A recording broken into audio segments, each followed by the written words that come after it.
Here it is, the new to me Honda VTX1800. I just picked up the bike a few days ago, maybe put about, I don't know, 50 to 60 miles on her. Just kind of got familiar with it. And let me tell you, I love it. I absolutely love it. I feel like I'm going to keep this one around for a while. I thought I would take you guys out for a quick cruise, just my initial thoughts. Let's go over some of the basic features. So it's a Honda VTX1800. Beastly engine. This does have aftermarket Cobra pipes, so it's a little bit louder than the stock pipes would be.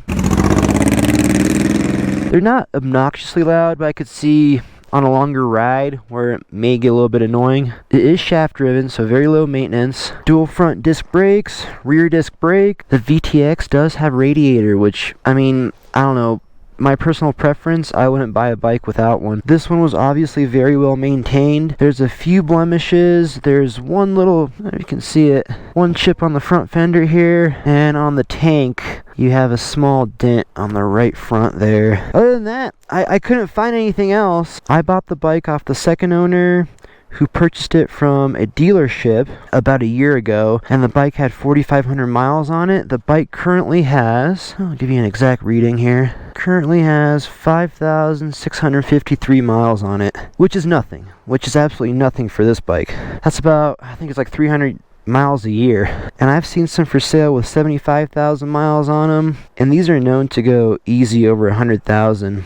It's a very solid machine, very low maintenance, shaft drive. You have radiator cooled engine, 1800 cc's, plenty of power. Oh, there's one thing that I don't really like. The guy, you can notice it. See this? This is the plasti dip coming off of the turn signals. He did plasti dip the headlight as well. I'm not sure why he did that. Maybe the chrome was a little much for him.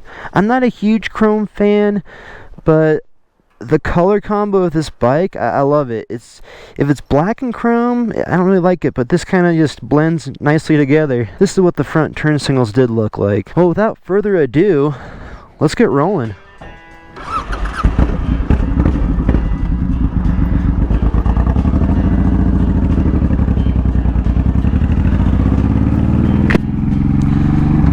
Since the bike will be around for a while, I will do a more in-depth, kind of long-term review of the bike. And I'm hoping to take this one to Sturgis next week. Let's flip around here and get back on the main highway.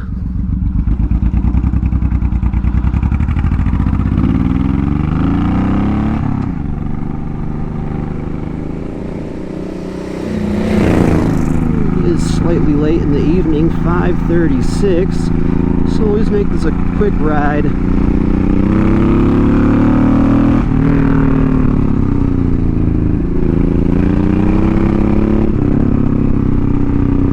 But yeah, this bike gets it. You sometimes forget you're on a cruiser and come into those corners a little hot, or at least I do. I'm just not used to this style of bike.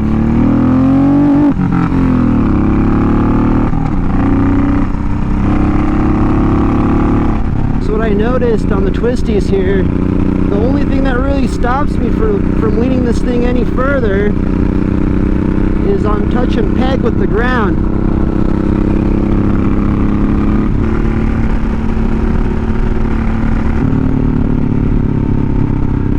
But woo-wee, I don't really know if I would want any more power on this style of bike. You know, at first I was kind of iffy about this speedometer being digital and in the tank here when I saw photos of the bike for sale online, but it's not bad. It doesn't really bother me.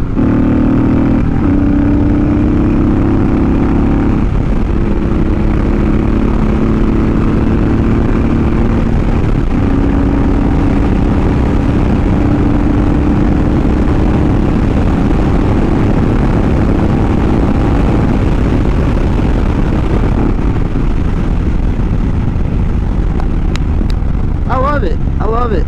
Great cruiser, plenty of torque. When I noticed coming up here, I was stuck in some work zone, back-to-back traffic. I can keep it in a higher gear at low RPM going up, with all the torque this thing has, it just goes. Some aftermarket things on the bike. I think he did put different mirrors on there, a throttle lock, which I have no idea how to use, so I'm not going to try to figure it out now. This right here, he had his garage door wired up somehow down there. You might see the electrical tape kind of flapping around. Let's pull over here, and I'll just show you guys what else is aftermarket on here. I forgot to mention that in the beginning of the video, so I don't think I'm going to go any further. We have some storm clouds up above Long's Peak there, a 14er. Yeah, it doesn't look pretty over there. Let's pull over here.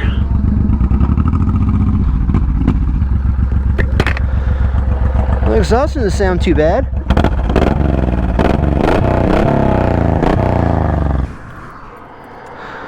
I like what Honda did with the key as well. Looks kind of classy. Got the logo on there, old school. Kind of old school feel to it. Alright, so aftermarket. The Viking bags, aftermarket. The rear seat backrest, aftermarket, as well as a little luggage carrier back here. And he put an extra helmet mount lock just because the bag, you can't get to the original one down here because of that bag. Oh, highway pegs, aftermarket, and it does have windscreen.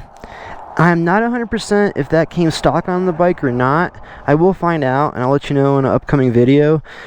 But it's nice. It's not crazy big like I had on the Royal Star.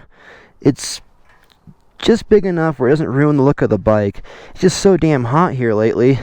Can't stand riding around with a windscreen. And of course the Cobra pipes, aftermarket. Great handling for a cruiser. Plenty of power. I mean, how much more power do you want? Although, you know, I say that, but you could always be more, right? So the VTX1800 was produced between 2002 and 2009. Correct me if I'm wrong in the comments below, but I'm pretty sure those are the production years. And you can pick these bikes up fairly cheap. I mean, $3,000, $4,000. This one I paid $5,500 for. With the low mileage and the condition it's in, I most likely can sell it, if not for more. So most likely Sturgis with this one next week. Some upcoming videos coming soon.